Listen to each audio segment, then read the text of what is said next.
आपका रुख, आपका मत, आप क्या कहना चाहते हैं इस मुद्दे? तो जितनी बड़ी चोरी उतनी बड़ी जिम्मेदारी। वो ये सीधे सीधे नहीं कह पा रहे हैं कि इसके लिए धर्मेंद्र प्रधान जिम्मेदार है। उनके अपने बच्चों ने ये परीक्षाएं नहीं दी है जी। उनके अपने बच्चों के लिए उन्होंने रोजगार की व्यवस्था की, उद्योग स्थापित किया है। जी जी। बताइए, पेपर लीक करना कौन सी देशभक्ति है? प्लान कौन सा होगा? कांग्रेस के पास कौन सा प्लान है? इस तरह के प्लान पर बहुत विस्तृत चर्चा करने की जरूरत है। नमस्कार, आप देख रहे हैं पॉलिटिक्स वाला। मैं हूं राशिद अहमद खान और आज हम स्टूडियो में एक बहुत खास विषय पर चर्चा करेंगे। ये चर्चा होगी पेपर लीक्स पर। पेपर लीक 2024 में भी हुए थे और 2026 में भी हुए। 22 लाख से ज्यादा विद्यार्थियों का, बच्चों के भविष्य का सवाल है। नीट एग्जाम इस बार भी लीक हो गया। भोपाल से कांग्रेस के प्रवक्ता आनंद जाट जी ने सबसे पहले इस मुद्दे पर को प्रमुखता से उठाया और कई वीडियो उन्होंने बनाए। आज हमारे साथ स्टूडियो में आनंद जाट जी खुद मौजूद हैं। आनंद जी, बहुत स्वागत है आपका। आपने इस मुद्दे को बहुत पुरजोर तरीके से उठाया है। आपके सोशल मीडिया पेज पर आपने कई वीडियोस भी पोस्ट किए हैं। सबसे पहले आपका रुख, आपका मत, आप क्या कहना चाहते हैं इस मुद्दे पर? देखिए, मैं दरअसल मध्य प्रदेश की उस पीढ़ी का प्रतिनिधित्व हूं जिसने अपने सामने अपने भविष्य को लुटते पिटते देखा है। और वो 2007-8 का साल है जब व्यापम घोटाला मध्य प्रदेश में हुआ जी। और सबसे आश्चर्यजनक बात है कि इसका जिम्मेदार कोई नहीं था जी। आज भी कोई नहीं है जी। और वर्षों से ये जो है फाइलों में, अदालतों में ये चल रहा है, एसआईटी की जांचों में चल रहा है, सीबीआई की जांचों में चल रहा है। इसका जिम्मेदार कोई नहीं है। तो नीट का जो घोटाला है वो व्यापम घोटाले का अखिल भारतीय स्वरूप है। और अखिल भारतीय स्वरूप में बहुत जिम्मेदारी के साथ कह रहा हूँ। आपने अभी कहा कि 2024 में पेपर लीक हुआ था और 2026 में भी हुआ। जी नहीं, 2025 में पकड़ा नहीं गया है जी, क्योंकि व्यापम आज भी जारी है। अगर आप जांच करेंगे तो व्यापम घोटाला आज भी जारी है। आप पटवारी परीक्षाओं को देख लीजिए, आप पुलिस की परीक्षाओं को देख लीजिए, कितने सवाल हैं और उन सवालों को मीडिया के एक तरफा संवादों में भुला दिया जा रहा है। जब कोई सवाल पूछता है तो उसे देशद्रोही घोषित करने की कोशिश की जाती है, सिस्टम विरोधी घोषित करने की कोशिश की जाती है। जो युवा सवाल पूछ रहे हैं, जो मीडिया में जा रहे हैं या जो आरटीआई के माध्यम से देश के संवैधानिक ढांचे के अनुरूप एक फ्रेमवर्क में काम कर रहे हैं, ऐसे सवाल पूछने वाले युवाओं को कॉकरोच कह दिया जा रहा है। तो बेसिकली ये जो नीट पेपर का मुद्दा है, ये मुद्दा मेरा या आपका नहीं है, भारत के भविष्य का मुद्दा है। युवाओं को अगर आज हम एक ऐसे दलदल में धकेल देंगे जहां वो देश की व्यवस्थाओं के प्रति अगर उनके मन में उम्मीदें खत्म हो जाएगी। इस नीट की परीक्षा के कारण कई लोगों ने आत्महत्या की है, कई बच्चों ने आत्महत्या की है। तो अगर हम जो बाल सुलभ मन है, एक कोमल मन है, कोमल मस्तिष्क है, कोमल हृदय है, उसके मन पर अगर हम हमला कर रहे हैं देश की तरह, नाउम्मीदी की तरफ, तो फिर हम किस तरफ जा रहे हैं? अच्छा, जिम्मेदार कौन है? सरकार, सिस्टम या राजनीति? कहाँ, किसको इसके लिए सबसे ज्यादा जिम्मेदार मानते हैं आप? क्योंकि साल दर साल आप ही बोल रहे हैं कि पेपर लीक हो रहे हैं और सिर्फ अकेले मेडिकल एजुकेशन के लिए, दाखिले के लिए नहीं, दूसरे भी जो आपने पटवारी भी बताया और जो तमाम तरह के आरएसएस का जो जिम्मेदारी विहीन सत्ता का मॉडल है, जिसमें जिम्मेदारी किसी की नहीं होती है, वो मॉडल इसके लिए जिम्मेदार है। और मैं बहुत जिम्मेदारी के साथ कह रहा हूँ। भागीरथपुरा में टट्टी पेशाब का गंदा पानी पीकर 37 लोगों की जान चली गई और नगरीय प्रशासन मंत्री विधानसभा में कह रहे हैं कि हाँ, जिम्मेदारी ले तो रहे हैं। तो जिम्मेदारी क्या है? देश की बहादुर बेटी सोफिया कुरैशी का अपमान करने वाले मंत्री सदन में मौजूद हैं, मंत्रिमंडल में मौजूद है। जिम्मेदारी कहाँ है? धर्मेंद्र प्रधान 2024 में कह रहे हैं कि किसी को बख्शा नहीं जाएगा, जिम्मेदारी तय होगी, कड़ी कार्रवाई होगी। 2026 में नीट की परीक्षा का पेपर लीक हो गया। हर जगह से ये षड्यंत्र पकड़ में आ रहा है कि भाजपा और आरएसएस से जुड़े हुए लोग इसके पीछे शामिल हैं।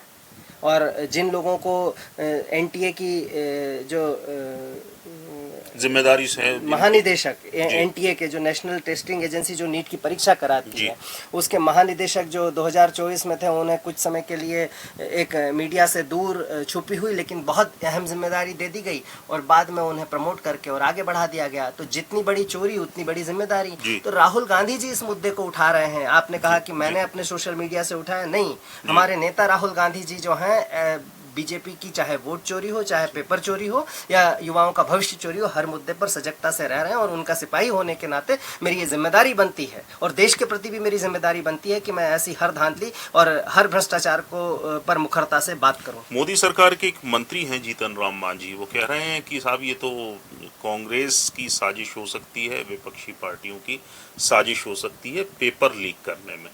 भारत के किसी बड़े साहित्यकार ने कहा है कि सांप्रदायिकता को अपने मूल स्वरूप में सामने आने में लाज आती है, इसलिए वो राष्ट्रवाद का चोला पहनकर सामने आती है। जीतन राम मांझी का बयान भी कुछ ऐसा ही है।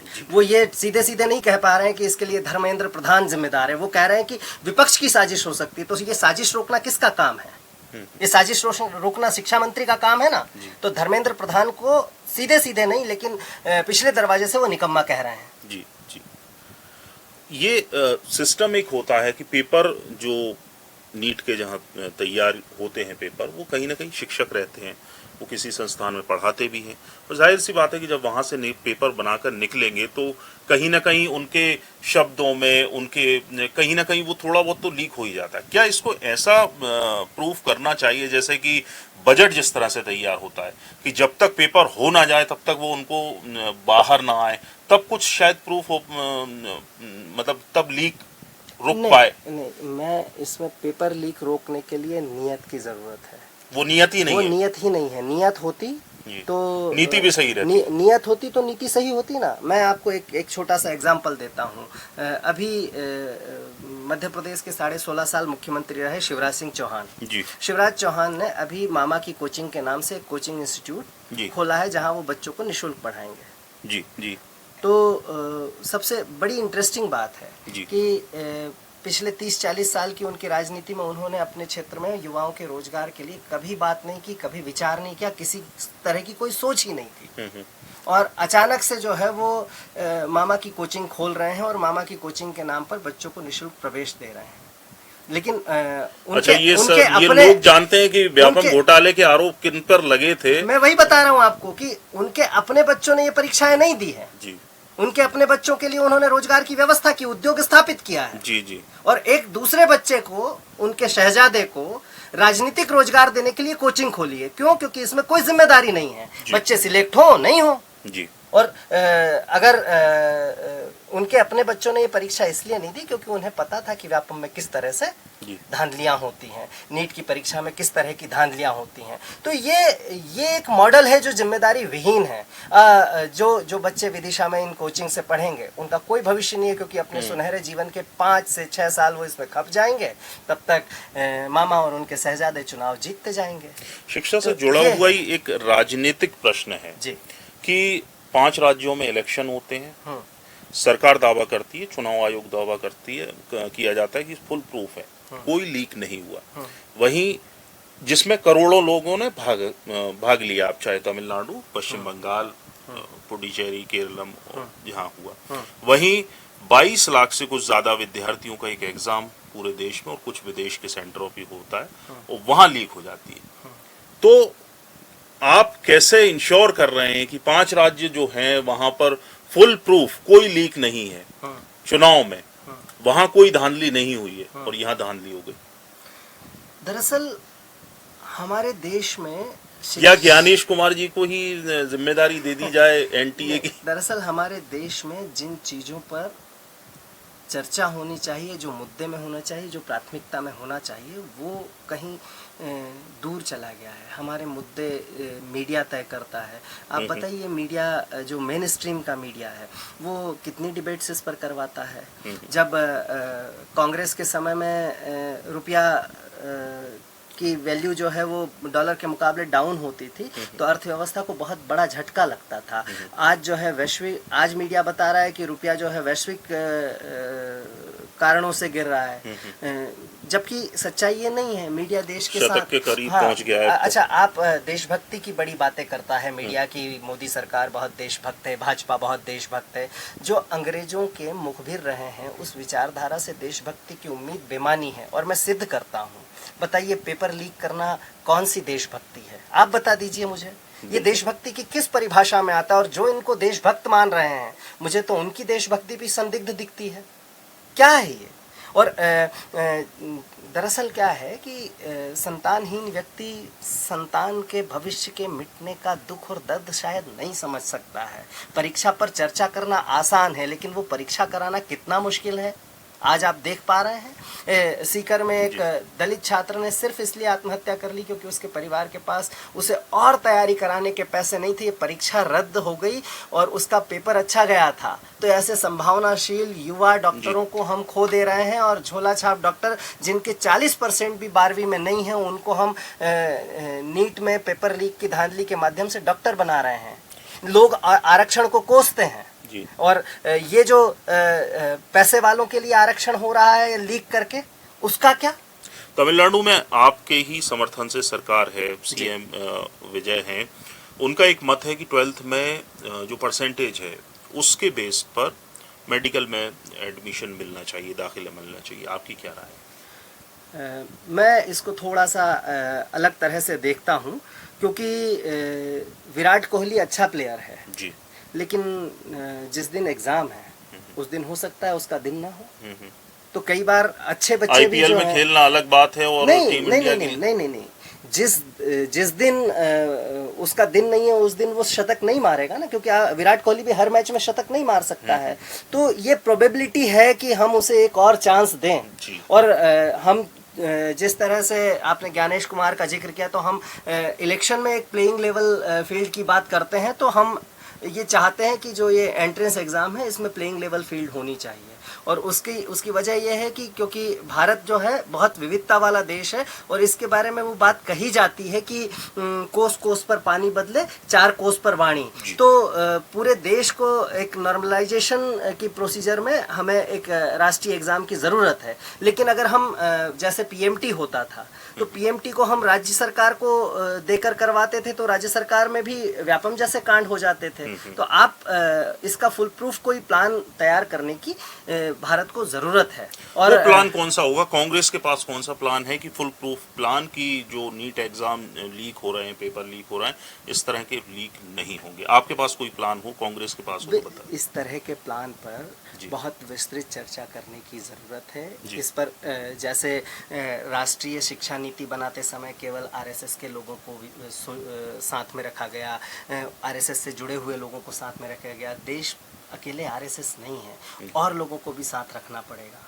और सिस्टम में जब एक ही समूह के लोग होते हैं तो सैया भय कोतवाल तो डर काहे का। एक जैसे लोग जब आ जाएंगे तो हर तरह के लोग हों, हर विचारधारा के लोग हों, या अगर राजनीतिक दलों से भी इसमें सहयोग सरकार लेना चाहे तो देना चाहिए कि हर राजनीतिक दल के प्रतिनिधि जो हैं वो इसमें जिम्मेदार बनकर सामने आए, और फिर एक ऐसा मैकेनिज्म तैयार हो जिस पर हम काम कर सकें। और इसके लिए केवल कड़े कानून बना देने से काम नहीं होगा, क्योंकि चोरी रोकने के लिए, बलात्कार रोकने के लिए, हत्या रोकने के लिए हमारे देश में कानून है, लेकिन उसके बावजूद ये सब हो रहा है। तो केवल अकेले कानून बनाने से नहीं, सरकार की नीयत जरूरी है। और जो लोग इसके लिए जिम्मेदार हैं, सबसे पहले शिक्षा मंत्री का इस्तीफा होना चाहिए, अथवा मोदी जी को खुद जिम्मेदारी लेने के लिए सामने आना चाहिए, और लोगों में और छात्रों में ये भरोसा पैदा करना चाहिए कि हम पारदर्शिता के साथ नीट का और देश के सभी परीक्षाओं को करवाने की योजना लेकर सामने आए हैं। वो भरोसा कायम होना बहुत ज़रूरी है,